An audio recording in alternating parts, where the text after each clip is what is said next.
Well, if you want your hockey team to play well, just yell at them on a podcast for 3 days straight. Nashville Predators get a 7-3 win over the Buffalo Sabres, and a couple of people that absolutely needed to step up did just that. We'll talk about how the Preds beat the Sabres today on the Locked On Predators podcast. You're Locked On Predators, your daily podcast on the Nashville Predators. Part of the Locked On Podcast Network, your team every day.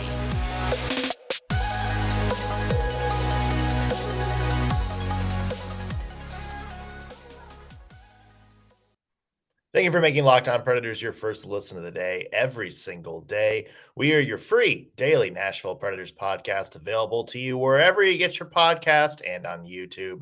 I'm Nick Morgan. I'm a writer and editor at ontheforecheck.com, and I have a partner in crime. You do. I'm Ann Kimmel. I'm a writer and editor at insidethepreds.com. Today's show is also brought to you by FanDuel Sportsbook, the official sportsbook of Locked On. Make every moment more. Visit FanDuel.com/LockedOn today to get started. Well, Ann, we did not have some very kind things to say about the Nashville Predators in the past couple of shows. I guess that worked. It works. Yeah. It We're works. optimists, but if you want results, people, sometimes you just got to throw your hockey team under the bus. Yeah, sometimes we always refer to it as sometimes you have to slap it down on the ugly table. Sometimes you got to say the words that nobody wants to hear. So that's what we did. And here's what I love. Somebody's listening. I'm not necessarily saying that it's John Hines and the Nashville Predators, but you're not saying it's John. I'm not saying it's not them either. Because did we not say specifically here, here are certain Nashville Predator player, here is what we need from you. And we said it in a firm but loving voice. And then guess what happened? He did pretty well, didn't he? He did pretty darn good, I'd say. Yep. Yeah. So let's talk about the game, shall we? Because there is a lot to get to. Preds went up 2-0 in the first. Goal by Phil Tomasino, goal by Matt Duchene, assisted by Phil Tomasino. They assisted on each other's goal. Yay! They did. Twinsies. Dylan Cousins got one back for the Sabres, but then the floodgates opened for the Predators. 4 unanswered goals in the second period. Could have been 5. It was 6-2 at the end of second. Buffalo got one back in the third period to make it 6-3, but Matt Duchene, second of the night, ices it with an empty net goal. 7-3, the final score. Preds get a much-needed win. Sabres continue to slide. And your one word to describe last night's game. My one word to describe last night's game is intermezzo. I went fancy and Italian on y'all. Okay. So intermezzo, it means like pause or break, but I'm specifically referring to that little tiny dish of sorbet, just 1 or 2 scoops of a very neutral, light flavored sorbet that is served in between courses when you go to a fancy schmancy restaurant, the intermezzo. And you do it to cleanse the palate. So if, say, you have, an appetizer or a first course, and I'm sure it's lovely and delightful. But then they'll bring you out your intermezzo. And usually it's maybe a light lemon flavor or like a really light mint flavor. Just 1 or 2 little scoops. Sometimes it's not sorbet. Sometimes they bring you a little liqueur or a wine, which, who's going to complain about that? But they bring you an intermezzo that cleanses the palate, and it also sets you up to more fully enjoy your next course. And this game to me was a total intermezzo for the Nashville Predators. Look, their appetizer, that game against the Rangers, that was unsavory, my friends. That left a very bad taste in everybody's mouth, from the fans still hoping for this playoff run to clearly the players in the Nashville Predators team. They did not like that performance. And so this game really was a cleanse the palate performance. This was we're going to get rid of everything that just happened, because the main course for the Nashville Predators is coming up. We've talked about it. They have a very challenging final stretch here, regardless of playoff race, not playoff race. This is a team that's got a lot of challenging games coming up, and they really needed to cleanse the palate. They needed to shake off, like we said, they needed to Taylor Swift that 7-0 loss, and they did it with this fantastic intermezzo game. So for me, what a palate cleanse. Light, minty, and delightful. And now we all want sorbet on this wonderful morning, don't we? I mean, seriously, it would be really good. It's basically a smoothie, just frozen. Yeah, just little, and it usually comes in the cutest little bowls with the daintiest little spoons. I mean, it's just like the experience is lovely. It's an Instagram breakfast. I think you've sold me on getting a sorbet here at 8 o'clock in the morning. I think it's a good idea. Yeah, well, I appreciate it. And to me, the one word that I use is faulty printer. Now, yes, if you're in the office, you've probably had problems with your printer. Everybody's trying to print. You go over to the printer and nothing's coming out. Everybody's standing in line. There's like a little red dot blinking. And you're like, what is this nonsense? What is going on? And so, you hire the office maintenance guy, comes in, he fixes the printer, replaces the ink, toner, whatever's wrong with it, fixes the paper jam, closes the thing, presses the little button. And what's the first thing that happens after you fix a faulty printer? Everything you've tried to print over the last 24 hours just all of a sudden just comes shooting out of that printer, just one right after another. You have like hundreds of pieces of paper. And boy, the Nashville Predators found a way to fix that faulty printer, didn't they? Yes. You had all this run of bad games. It just wasn't working. You couldn't get anything going scoring wise. Defense, you couldn't really stop anybody. And then all of a sudden, something happened. The Predators fixed their game a little bit. It helped playing against a bad team, but they paid for it with just goal after goal after goal after goal after highlight reel play. Yes. And that felt very cathartic for a Nashville Predators fan. And again, this is just one win, but there's a lot in this game that you have to like, in the context of just watching a young team try to develop and grow. And so, for me, that was the big takeaway, is just after all, this bad last week where it's just, bad game after bad game, all of a sudden, the Predators just let out all of that paper that had been stuck behind that paper jam for the last 24 hours, got rid of the red light, and just threw everything they had at that Buffalo net. And every goal that they had, they just racked up. I love that visual, because that is exactly what this game was. It was like paper after paper. It was goal after goal just flying out of that printer. That's a great visual. Yeah. Somebody who's worked in an office a couple of times. Yes, everybody can relate to that. Yep. Yeah. More to talk about this game, including a highlight of a couple of players that stood up.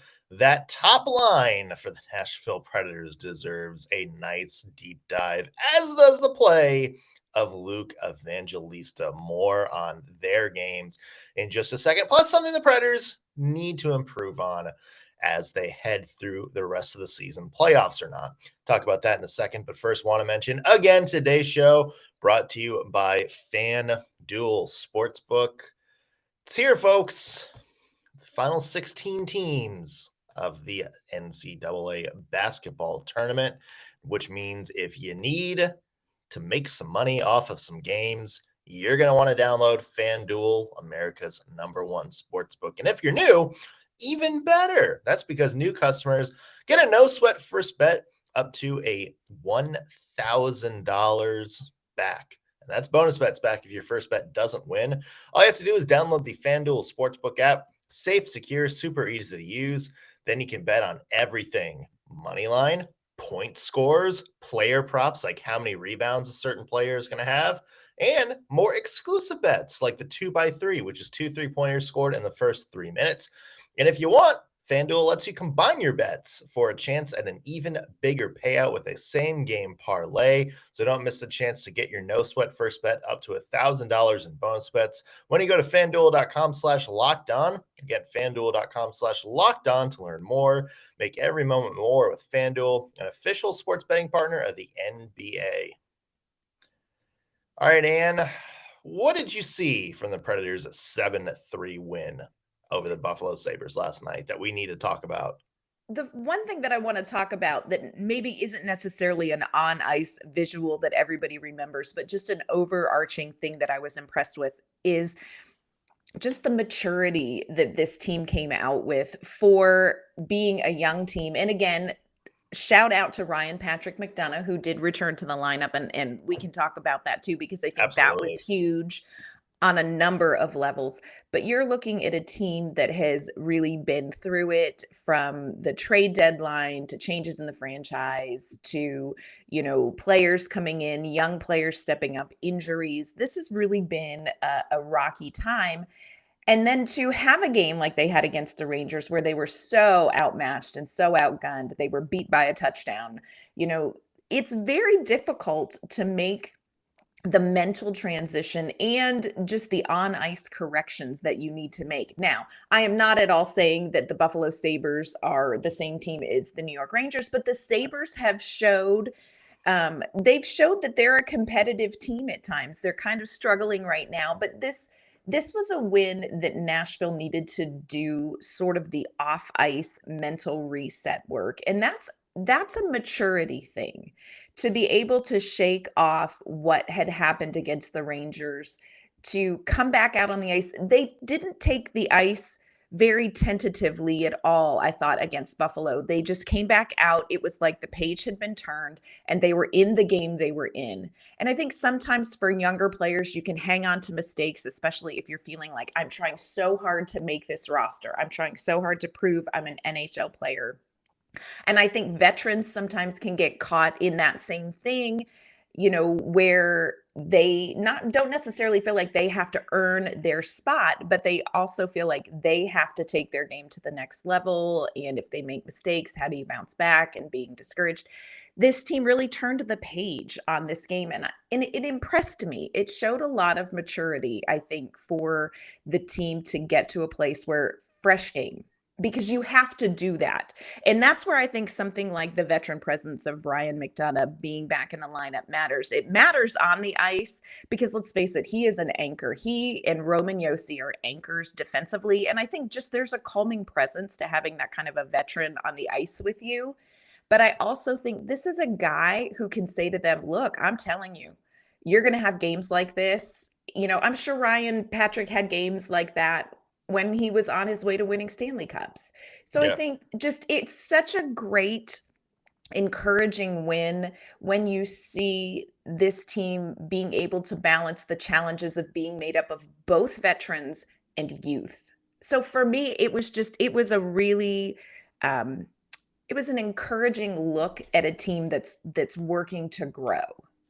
Yeah, and more than anything, it's also I guess in the context of a playoff game, a game you absolutely needed to win if you're the True. Nashville Predators.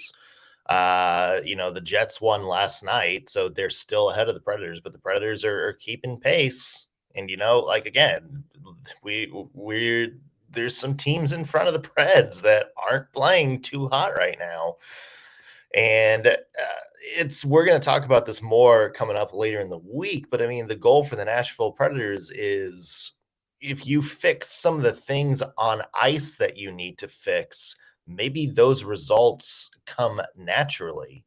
And I think True. that's where the Nashville Predators are right now, because look, they were scoring not that great, over the past few games. And so, they had struggled to really get anything offensive going. And then you talk about that first line, which was, you had Phil Tomasino, Cody Glass, and Matt Duchene. that line tore it up. And we need to talk Yes. about Matt Duchene, and We do. because I think both of us had kind of said some not very keen words to We Matt slapped it on the Duchene. ugly table. We slapped it on the ugly table. Yeah, over the past Mhm. couple of podcasts, just because, in terms of, players that needed to step up, he was one of them that needed to step up, just wasn't really taking his game to the next level with all these people out. And, you saw him flip that switch last night. Yeah. I mean, great defensive play, to steal that puck in the neutral zone on that first Preds goal, set up Phil Tomasino. Finished off the second goal, a good play. Glad Cody Glass is okay after that hit, because can't really handle any more Preds No, injuries at the no. moment. And then, he got the empty net goal at the end. So, you have a 3-point night for Matt Duchene. It was kind of a, faulty printer situation for him too. He had been, kept off the score sheet a lot over Yes. the past little bit. And then all of a sudden, you get a prime opportunity against a good team, but a team that's been struggling, and you are able to find your game. And that's big, because you know what? Maybe now he's got some confidence moving forward. And when the Predators do, start facing the Seattle Kraken later this week, when Yeah. they face, the Dallas Stars later on the road, Boston next week, some of these tough teams, games like this, it's against the Buffalo Sabres. I get it, but it's a game that can give you confidence and help you find your groove as a team. And I know people say things like momentum is overrated, but I disagree with that. If you can Yeah. find your form, regardless of who it's against, you're going to have a little bit more confidence, a little bit more jump in your step going into some of these tougher games. Well, and Matt Duchene is important to the Nashville Predators if they want to win. He hadn't scored a goal since March 2nd against the Florida Panthers. Since that game, the Predators have averaged 2.11 goals per game in the 9 games between the Florida game where Matt Duchene last scored and last night's game. They're winning games or losing games 2-1, or they're scoring a goal. They were shut out in that period, that point in time. They had one 5-goal game against Anaheim, but they weren't producing offensively. When Matt Duchene is on, he makes a difference for this team offensively. And he's one of those players that you need to be productive offensively, whether it is setting up Phil Tomasino like he did on that first goal, or whether it is finishing his goal. He also had, just for the record, and throwing no shade at Cody Glass, he did have another goal that was taken off the board for offside, but man, did Cody Glass try to have a last leg. Yeah. To stay outside, bless. But you have to have Matt Duchene scoring. When Matt Duchene is scoring, this team is so much more productive. So it was a really big, important game for Matt Duchene and for the Nashville Predators. Yeah. And on the other side of that, Luke Evangelista, what a game for him. His best game, a 4-point night for him. By far, I think the MVP of this game, Anne. Yeah. It's just, it's wild just to kind of see him in what he's been able to do in such a short time for the Nashville Predators. That puts him up to 9 points in 11 games played, which is, a great pace for somebody who's playing his first couple NHL games. But I've talked about this so many times before with Evangelista, whether he's scoring or not, it's just how he plays when he's Yes. out there. He is balls to the MF and wall, Ann. Come on now. I mean, this guy, there's no quit in him. Like, he gets the puck and says YOLO and just goes right towards the net. And it's funny, I think he might have been gone, Ann, but one of the people I compared him to was like, the early Victor Arvidsson years Yes. for Nashville Predators, where it's just he gets the puck and just goes to the net. Like, there's no, looking around, skating around. He gets the puck. He can be 20 feet back in his own zone, and he's like, I'm scoring a goal. Like, I don't care. Like, the puck is on my stick right now. I'll shoot it from here. Like, I am scoring on this play. And that's what you want from, a goal scorer, from a playmaker like Evangelista. Yeah, I love that about him. He is very Victor Arvidsson-esque in that regard. I would agree with you. I also think he was really important to the team last night because that first goal that he scored was an answer back goal. Yeah. It was 2-1, and you can almost think, okay, is this team going to cave? You've talked about this before. Previously in this season, the Nashville Predators had a problem when they would get punched in the mouth. Luke Evangelista just wipes his little mouth off and he's like, okay, well, I can do that too. I mean, he answered back with a goal in less than a minute. And you need somebody who just doesn't blink. Yeah. Nobody has told Luke Evangelista that maybe he's not ready for the NHL. Nobody's told him that. He has no idea. He just knows I'm here, I belong, and YOLO. And it's a fun thing to see. I think that energy is so good for this team right now. I think it's good for the other young players. I also think it's great for the veterans. Yeah. I think so too. You have somebody that can kind of jump up and, kind of help you through those next steps. I mean, that's why it's important for guys like Matt Duchene to have the games that they had last night on a consistent basis. Because, if you're the veteran on the team and your play is better, chances are the players you're playing with, whether it's on the power play, whether you're on your normal 5-on-5 lines, whatever it is, chances are that's going to rub off on some of these young players. And we saw that last night. So good effort all around. We need to talk about the end of the game and what can take away from yet another Predators game in which they seems that they were just on their back heels for, basically all of the second half. We'll do that in just 1 second. So if you are needing some veteran presence in your business like Matt Duchene, or you want to get some young energy going in your business, you need a little Luke Evangelista. If you're hiring, you need Indeed, because Indeed is the hiring partner where you can attract, interview, and hire all in one place. And Indeed is the only job site where you're guaranteed to find quality applicants that meet your must-have requirements, or else you don't pay. Instead of spending hours on multiple job sites hoping to find candidates with the right skills, you need one powerful hiring partner that can help you do it all. Indeed partners with you on every step of the hiring process. You can find great talent through time-saving tools like Indeed Instant Match assessments and virtual interviews. With Instant Match, as soon as you sponsor a post, you get a short list of quality candidates with resumes on Indeed that match your job description, and you can invite them to apply right away. Plus, you only pay for quality applications that meet your must-have requirements. You can join more than 3 million businesses worldwide that use Indeed to hire great talent fast. So start hiring right now with a $75 sponsored job credit to upgrade your job post at Indeed.com/locked-on. Offers valid through March 31st. Again, go to Indeed.com/locked-on to claim your $75 credit before March 31st. That's Indeed.com/locked-on. Terms and conditions apply. Need to hire? You need Indeed. All right, Ann. If there was a down part of this game, the game was pretty much out of hand at this point, but I would say maybe from the 5-minute mark of the second period onward, this game seemed to be all Buffalo Sabres in terms of offensive chances. They got a couple of goals, including a power play one from Tage Thompson.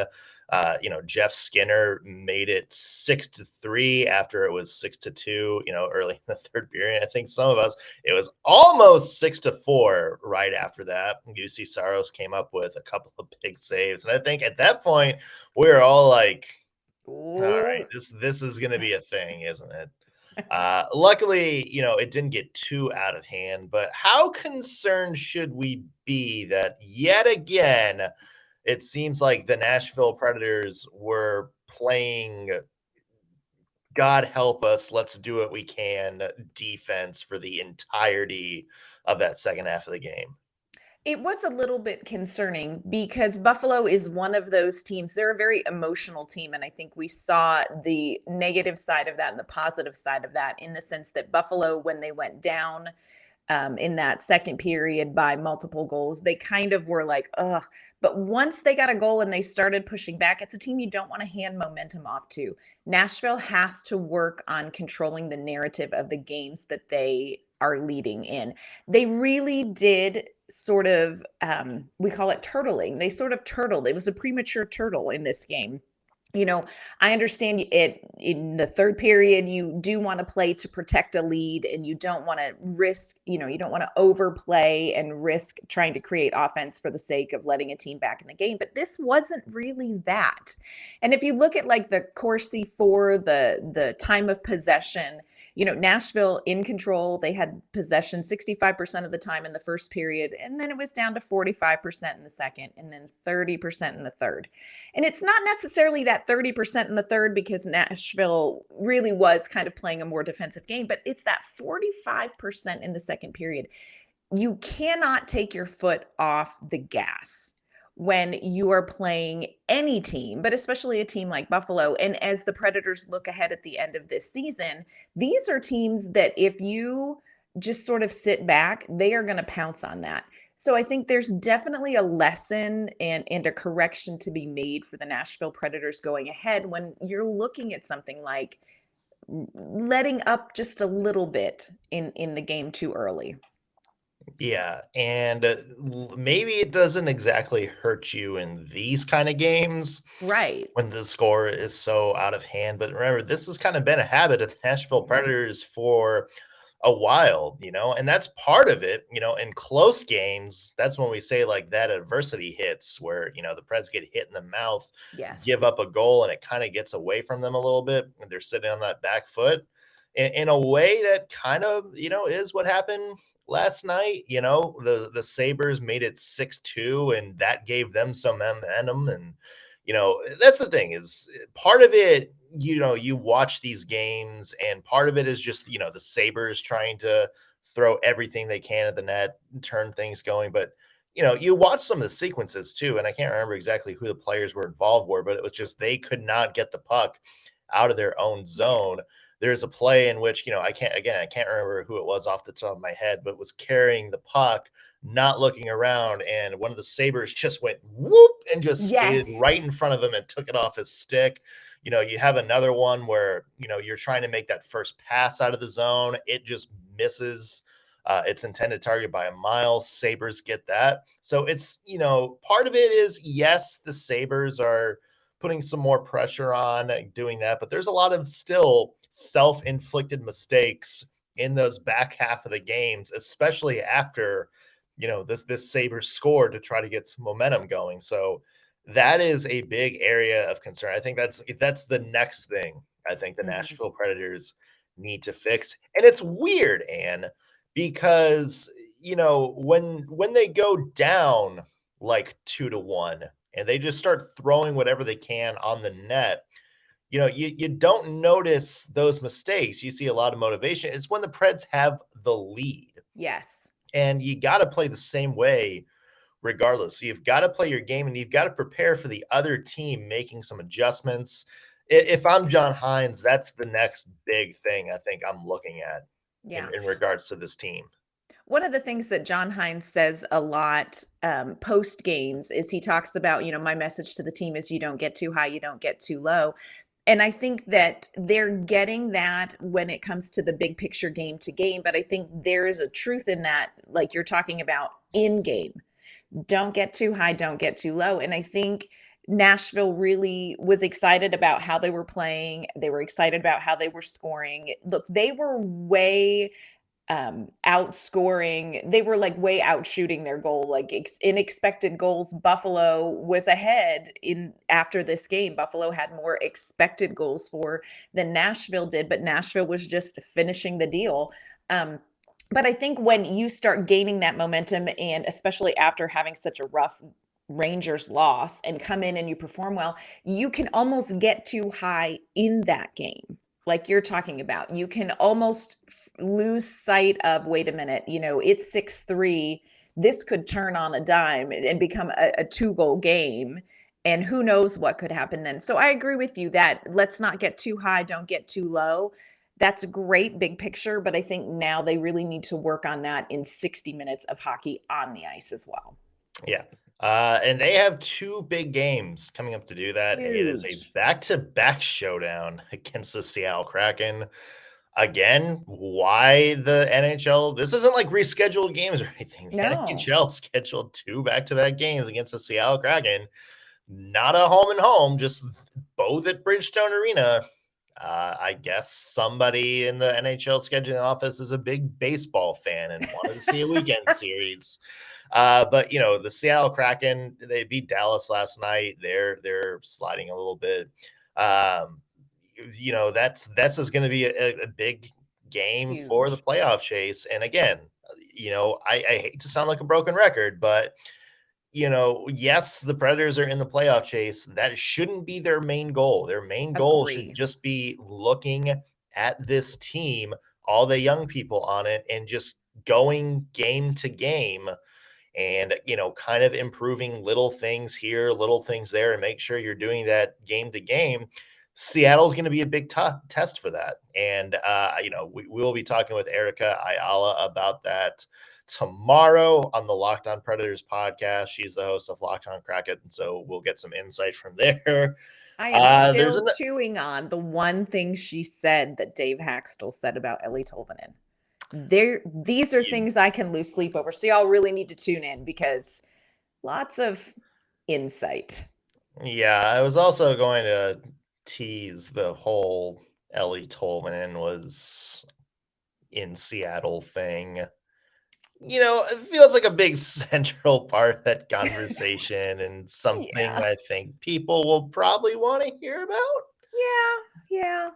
It Yeah. won't upset you at all, Nashville Predators fans. Yeah. So that's coming up tomorrow. We have a feeling, trust us, you're going to want to hear part of this You will. conversation. And where can people find your work? You can find my work online at insidethepreds.com. You can find me on Twitter at ANK_Mama on Ice. You can find me at ontheforecheck.com. Follow me on Twitter at _NSMorgan. Follow the podcast on Twitter as well, LO_Predators. However, you're listening to us right now, whether you're streaming us on YouTube or listening on your favorite podcasting platform, be sure to subscribe. That way you'll be notified whenever we have new stuff out for you. That's going to do it for us on today's Locked On Predators podcast. Thanks for making us your first listen of the day. Back tomorrow with an all-new episode. See you then.